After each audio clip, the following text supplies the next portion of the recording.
incentives in every way. We work on them in education and business, every other place. And when I try to think of the incentives to get somebody.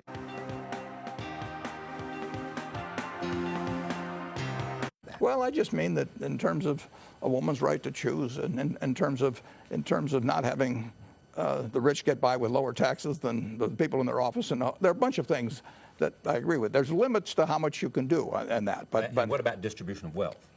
I think that in the last 25 years, the Forbes 400, which is different than the IRS 400, Forbes 400 have gone from a couple $100 billion of wealth to $1 trillion or something like that. I mean, you've had the income of the top Americans quintuple top 400 in the last 20 years. This is becoming a nation of haves and have-nots and super haves. Listen, anybody makes $250,000. I don't consider them rich, particularly if they live in New York or LA or someplace like that.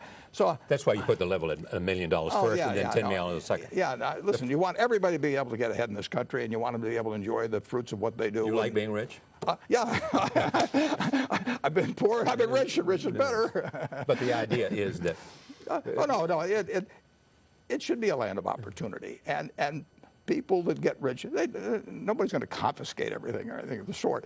But the distribution in this country, market system has led to extremes. A guy that's wired like me, I don't have any special status in this world. I'm a great nurse, a great teacher, maybe much more valuable to society than I am.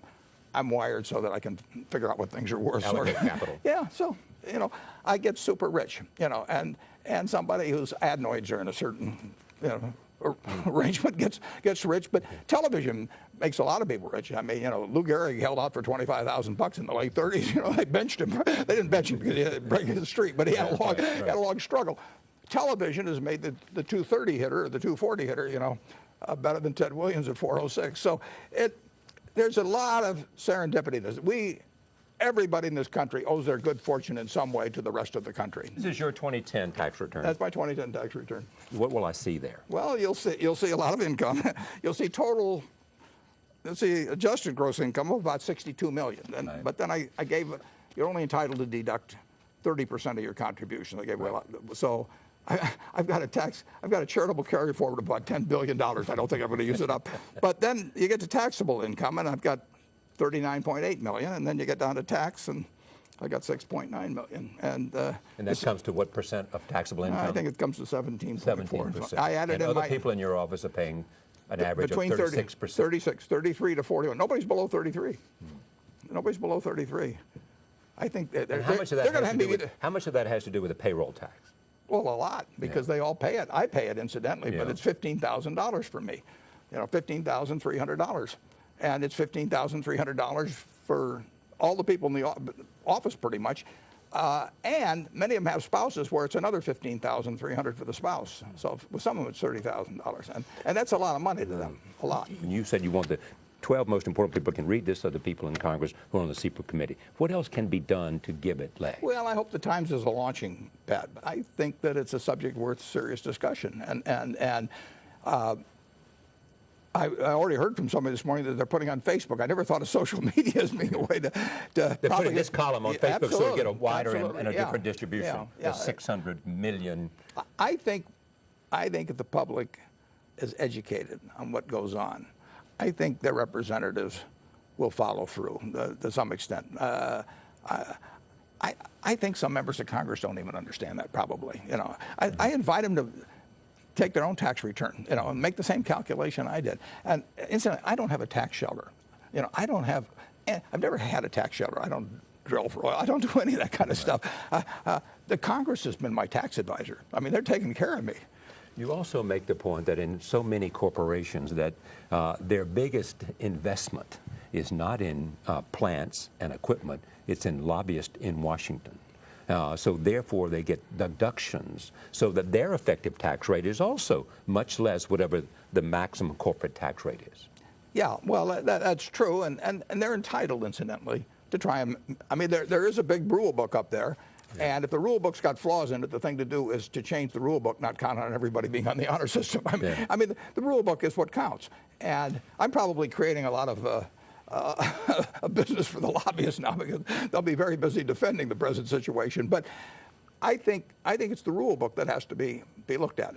Do we need tax reform? Yeah, I think so. But I think I would cure what I wrote about in the New York Times this morning first. That's very easy to do those two things. And that doesn't solve everything, Charlie. I mean, and it would go ahead. It probably tops. It would be $50 billion a year. Now everybody talks in terms of 10 years now, so it'd be $500 billion over 10 years. But this doesn't close the gap. I want to move up toward that 18.5 or 19, and I hope we get a lot of it out of growth. But I think it's kind of silly at this point to count entirely on that. And I think we've got to move the expenditures down to 21 or thereabouts %. How do you measure President Obama's leadership on this? Because he could have done more to be in support of Simpson Bowles. Yeah, I wish he could have been out earlier. I wish he'd been. I wish he had. Both sides were afraid to touch Simpson Bowles. I mean, that's pretty clear. I mean, it made too much sense. They didn't want to be associated with it. I would say this, though, in terms of the deficit limit negotiations, when the other guy throws the steering wheel out the window, you've got a problem. I mean, if you and I get in those cars and I see you throw the steering wheel out there, I give up. You win. Yeah, in fact, when you looked at the Republican debate the other night, and they asked them to raise their hand if you were in favor, of a level of spending cuts which were 10 for 1. 10 for 1. 10 for 1. I mean, everybody would not go for that. That was pathetic. That was pathetic. I mean, listen, I like Republicans. I mean, if you got Democrats on some core issue to them, they'd probably do something just as silly. But when they take that attitude, they are really saying, I want to win this primary. They are saying to the country be damned, I want to win this primary. And it means that a certain element of a philosophy on taxation has taken control of the public debate within that party. It has, particularly in terms of the primary, because the primaries push people to extremes. That's one of the problems we have in this country. But they can't believe in their hearts, all 10 of them, that a 10 for 1 ratio would, in some way, irreparably harm the country. But you said you're prepared to make, as I raised earlier in this conversation, specific spending cuts and entitlements, changing Social Security, trying to reduce the cost of health care, which is essential. Charlie, on my tax return here, you had George Will on a few days ago, and George said he couldn't understand why he was getting Social Security. Here it is. Social Security benefits, $32,680. You get $32,000. $32,680. Right. And you don't need it. A portion of it's tax-free, not a very big portion in my case. But so you make it means test. Oh, in a second. I mean, I think the idea when we've got this very, very rich family in this country, a lot of us have troubles.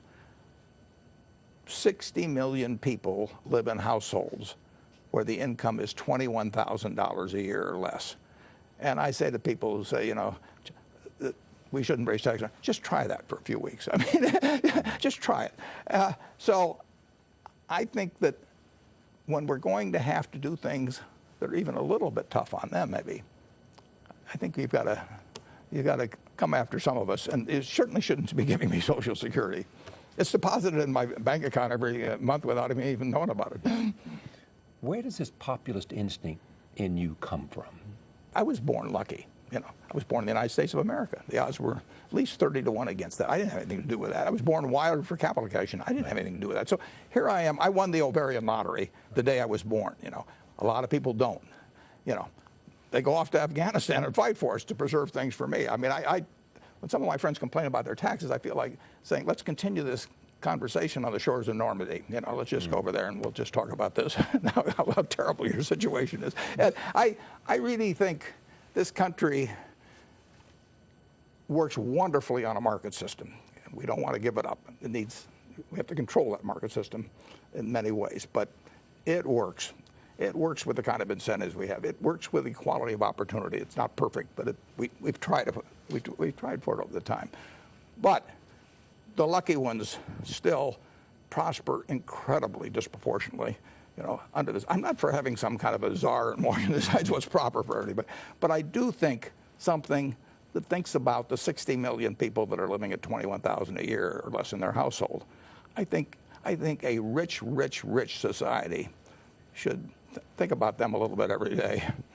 That's the America you believe in. Yeah, it is. I think it's the America most people believe in. Are you okay by Dodd-Frank, that in fact that was the appropriate reform to do? I haven't read it, Charlie. I think that there's two things that are needed to keep the financial system from going crazy. You know, one is keeping some limits on leverage, and we didn't do a very good job of that last time. And incidentally, well, Dodd-Frank's devoted to that a little bit, isn't it? Yeah, but Congress, you know, I mean, they encouraged huge leverage in Fannie and Freddie. I mean, that's where the money was. The second thing is having the proper incentives for people at the top of important financial institutions.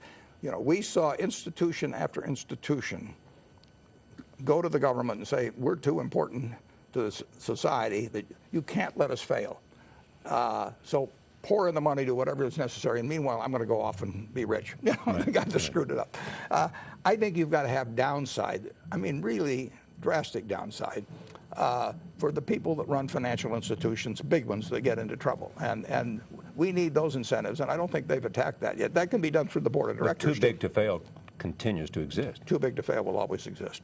There will always be institutions that are too big to fail. Should They're deciding over in Europe that Greece is too big to fail. Okay, but should they be broken up? I know that. Yeah. Should those institutions be broken up? No. As one form of Federal Reserve? Yeah. We decided the whole banking system's too big to fail when we put in the FDIC in effect. Right. I mean, we can't exist without them. But we have to do something to change the behavior of people that are at the top of those institutions, so they have huge downside. They didn't have downside. You know, people. I'm not going to name names, but those people did not have downside. They had downside to their reputation, but they walked away with tens of millions, hundreds of millions of dollars. So you can't have that kind of a situation exist and expect great behavior. And then you have to have some restrictions on leverage. But has that changed? The incentives have not changed very much. They say they've changed by paying them more in stock and all that, but that isn't draconian enough for me. All right. I want to come back to Omaha. Great. Yeah, I know. But, and look at just what the lessons of Berkshire Hathaway are for you. I mean, most of your businesses are growing. Yeah. Railroad's growing. Everything's growing. Everything's growing. Pretty much. Mm-hmm. You are finding that you need to hire new people? Sure. We're investing a record $7 billion this year in capital investment, almost all of which is in the United States. That's at least $1 billion more than we've ever invested in the past. There's plenty of things to do here. You have often said that, I mean, in a time like this, in which there are difficult times, that's the best time for you because you can have more opportunities to buy things that you think are of quality at better prices. There's no question about it. I like buying on sale. Last Monday, we spent more money in the stock market buying than any day this year. You know, but it was buying stock. Buying stocks, not business. But buying business is very infrequent. I mean, there's a lot of happenstance in that, but you got to be ready to do it. There's much discussion in the paper about buying another acquisition of Transatlantic, I think it is. Yeah, an insurance company. We made an offer about a week ago. That offer's expired now. So that's we don't leave things out. And you don't like bidding wars either. No. All right. No. But if you look at Berkshire today, it's different in the sense that more of it is owning businesses 100% than it is owning stock. And we've been going that direction for 20 years, but people are seeing more and more evidence of it. But we employ 260,000 people or more, and we have added to employment this year. And with the exception of homes and construction. Yeah, we're getting and carpet and all those businesses. Yeah, everything associated with it. Second largest real estate agent and all that. Yeah. Yeah, and that's the one thing. So Berkshire, in a sense, offers an opportunity to look at where the U.S. economic growth is. I can tell you how many people had dilly bars yesterday. Everything from dilly bars to corporate aircraft. Robert Zoellick, the president of the World Bank, said, "This is a very, very internationally is a difficult time, and because what's happening in the United States and in Europe could very well be a warning sign."